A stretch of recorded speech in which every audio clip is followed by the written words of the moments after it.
என் பேரு சபாபதி. எனக்கு 28 வயசு. பிறந்தது யாழ்ப்பாணம்னாலும் அங்க இருந்த நிலைமையில நான் 6 வயசா இருக்கும்போதே எங்க குடும்பம் ராமநாதபுரத்துக்கு வந்து செட்டிலாயிடுச்சு. அங்கேயே வளர்ந்து ஒரு 3 வருஷத்துக்கு முன்னாடி வேலை தேடி சென்னைக்கு வந்தேன். ராணிப்பேட்டையில கொஞ்சம் வாடகை கம்மியா இருக்குன்னு ஒரு மேன்ஷன் மாதிரி இடத்துல ரூம் போட்டேன். வீடுன்னு சொல்ல முடியாது, ஒரு புறாக்கூண்டு மாதிரி தான் இருக்கும். நிறைய பேர் தங்கியிருக்காங்க. ஆனா மொத்தத்துக்கே 3 பாத்ரூம் 3 டாய்லெட் தான். முதல் 10 நாள் எனக்கு ஒரே எரிச்சலா இருந்துச்சு. காலையில எழுந்து பாத்ரூம் வாசல்ல போய் கியூவுல நிக்கணும். இதெல்லாம் சரிப்பட்டு வராதுன்னு காலையில 4 மணிக்கே அலாரம் வெச்சு எழுந்து யாருக்கும் முன்னாடி போய் குளிச்சிடலாம்னு ஒரு முடிவுக்கு வந்தேன். அப்படி போக ஆரம்பிச்சப்போதான் அந்த விஷயத்தை நான் கவனிச்சேன். நான் குளிக்க போற அதே 4 மணிக்கு எனக்கு பக்கத்து பாத்ரூம்ல இன்னொரு பொண்ணும் வந்து குளிச்சிட்டு இருந்தா. ஒரு நாள் 4 மணிக்கே அலாரம் அடிச்சதும் படக்கென எழுந்து பாத்ரூம் போய் உள்ளே நின்னுகிட்டேன். வெளிச்சம் சரியா இல்லாத அந்த அதிகாலை நேரத்துல ஒரு 10 நிமிஷத்துல கொலுசு சத்தம் ஜல் ஜல் நு மெதுவா நடந்து வரது கேட்டுச்சு. பக்கத்து பாத்ரூம் கதவு திறக்கும் சத்தம். உள்ளே வந்தவ நான் ஆளான தாமரை. பாட்டை ரொம்ப மெல்லிய குரல்ல முணுமுணுத்துக்கிட்டே தன் துணிகளை ஒன்னொன்னா கழட்டி கதவுக்கு மேல போடுற சத்தம் எனக்கு தெளிவா கேட்டுச்சு. என் மனசு ஏதோ காரணமில்லாம வேகமா அடிக்க ஆரம்பிச்சது. அந்த இருட்டுலையும் அந்த சின்ன பாத்ரூம்குள்ளையும் அவ பக்கத்துல இருக்கான்னு நினைக்கும் போதே உடம்பு ஒரு மாதிரி சூடானது. அவளை எப்படியாவது பார்த்துடணும்னு ஒரு முட்டாள்தனமான ஆசை மனசுக்குள்ள வந்துச்சு.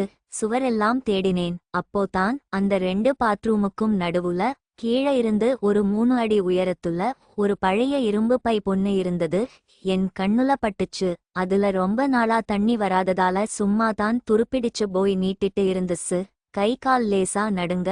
என் மூச்சை அடக்கிக்கிட்டு அந்த பைப்போட மூடியை மெதுவா சத்தம் வராம கழட்டினேன்.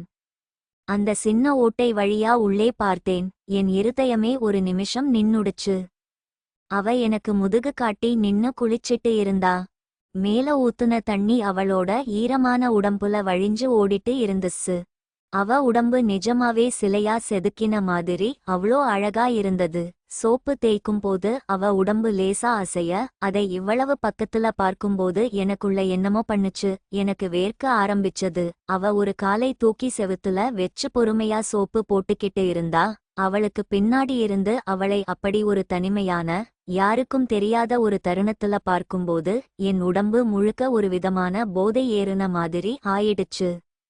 மனசுக்குள்ள திரும்பு, அந்த பக்கம் திரும்புன்னு எனக்கு நானே பைத்தியம் மாதிரி சொல்லிக்கிட்டு இருந்தேன். அவ குளிச்சிட்டு இருக்கிற விதம், அவளோட ஒவ்வொரு அசைவும் என்னை ரொம்பவும் தூண்டி விட்டுக்கிட்டே இருந்துச்சு.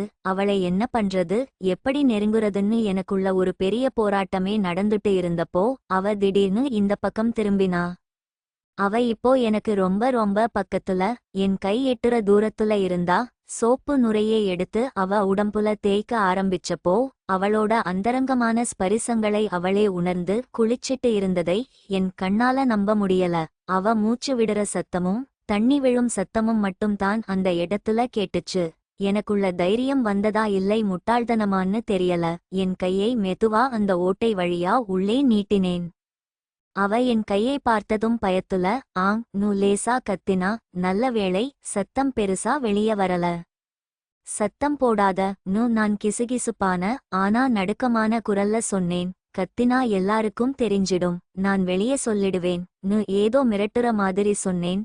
ஆனா என் குரலே அப்போ ரொம்ப பயத்துல தான் இருந்துச்சு. அவ அப்படியே உறைஞ்சு போய் நின்னா. அந்த சின்ன ஓட்டைக்கு அந்த பக்கம் அவளோட நடுக்கம் எனக்கு தெரிஞ்சது. ரொம்ப மெதுவா தயக்கத்தோட என் கையை நீட்டி அவளோட ஈரமான உடம்பை தொட்டேன். அவ உடம்பு அவ்ளோ சூடா இருந்துச்சு. அவ வாய் வழியா னு ஒரு முனகல் சத்தம் வெளிய வந்துச்சு. அவ என்னை எதிர்க்கல.